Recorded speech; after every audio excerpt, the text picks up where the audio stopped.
Office vacancy is up everywhere, but office vacancy is up nowhere as much as it is in San Francisco. So we are absolutely at the forefront of this trend of going from an incredibly hot office market to an incredibly cold office market. And it has to do with who our office mix is and how much they have adopted and been able to thrive with remote work, and also have had, headcount reductions and layoffs and things like that. Is there any single kind of economic driver that would impact the city as much as filling in some of that office space with users? I don't think so, because I think it's the one thing that hasn't changed yet. Um, the pandemic era restrictions, which were the other big shock the economy faced, those are long gone.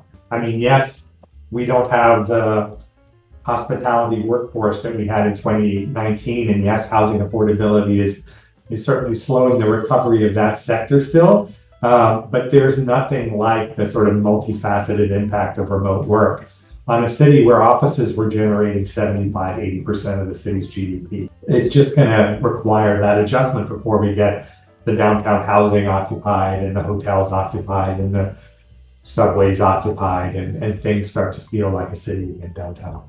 I see doom, but I don't see loop. I don't see the second round effects that are making things worse. And people say, okay, but the budget cuts you're going to have to make are second round effects. And invariably, you're going to need to make painful service cuts that drive people out of town. And I would just say, just look at San Francisco's financial history, look at how we've handled budgetary problems in the past. That hasn't happened.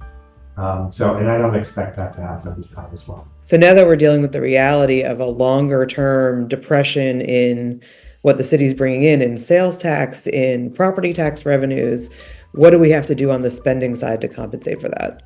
Well, I mean, I think the first thing we need to do as a city is to be aware of these changes and start planning and budgeting accordingly.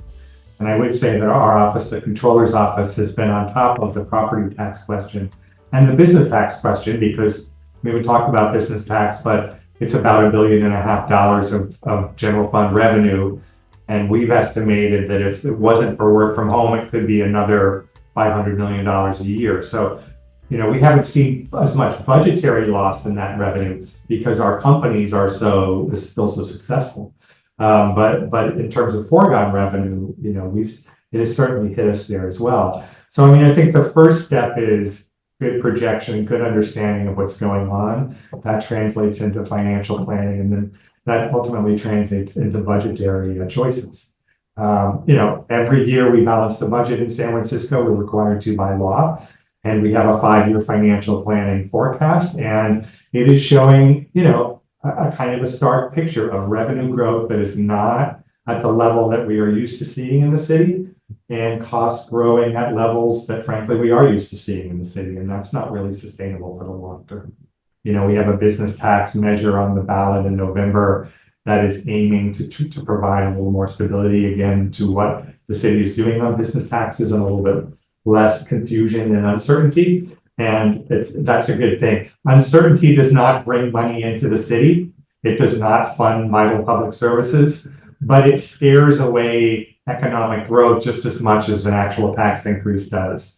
So if there are things we can do to sort of reduce the uncertainty, in ways that the city is comfortable with, that's a win-win. Post-election, the board is going to consider the housing element rezoning, and we'll be doing an economic impact report on that measure, and try to estimate how much housing we can expect to see from that. And we're going to continue to work on our property tax model and look at the results that we now have some pandemic era appeals data that's going to help inform what we think our property tax is going to look like going forward. That's a couple of things. Prop 13 makes this kind of projection complicated. We did an exercise like that a couple of years ago, and I'm in the process of trying to renew that. That led us to estimate that maybe a third of our property tax revenue from offices would be at risk by the end of the decade. And offices is not as much of the city's property tax as you'd expect. It's only about 18% of the total. But we were also expecting weaknesses in other kinds of commercial real estate and also in some in residential as well. It won't be as bad as office. We'll lose as much from lack of new construction because we were getting a decent amount of property tax growth from parking lots turning into, big housing complexes. And as the pace of development slows, that source of growth in our property tax from residential is going to slow as well, but it's really a different picture than office. San Francisco's had a struggling recovery from COVID, but the good news I think has been more on the labor market side, and the bad news has been more on the real estate side. San Francisco has more than a third of its office space vacant. Fortunately, our unemployment rate, is not nearly that bad. It's much better to have a lot of vacant office space than a lot of unemployed people. I mean, I don't like to make a lot out of 2-3 months of data, but we've seen a consistent uptick in tech employment in San Francisco, San Mateo counties, tech services, since April. So knock on wood, that's, the start of something good.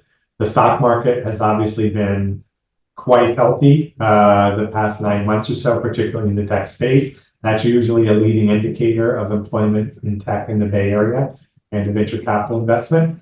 So again, keep your fingers crossed that the worst may be over in terms of tech, and it still has an outsized influence on our local economy. Have you seen any real economic impact that you could point to that comes from AI in particular? Well, I mean, yes. I mean, it's clear that AI and Gen AI in particular are the people looking for office space at the moment. I mean, I just saw numbers from JLL that, a fifth of all of the office demand in the city right now is for Gen AI companies. So that is making a dent on what is one of the biggest challenges in our city's economy.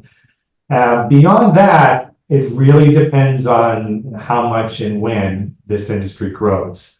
There are obviously huge regulatory and sort of customer acceptance issues before it really starts becoming a mainstream part of enterprise technology budgets the way, Oracle and Salesforce did in generations past.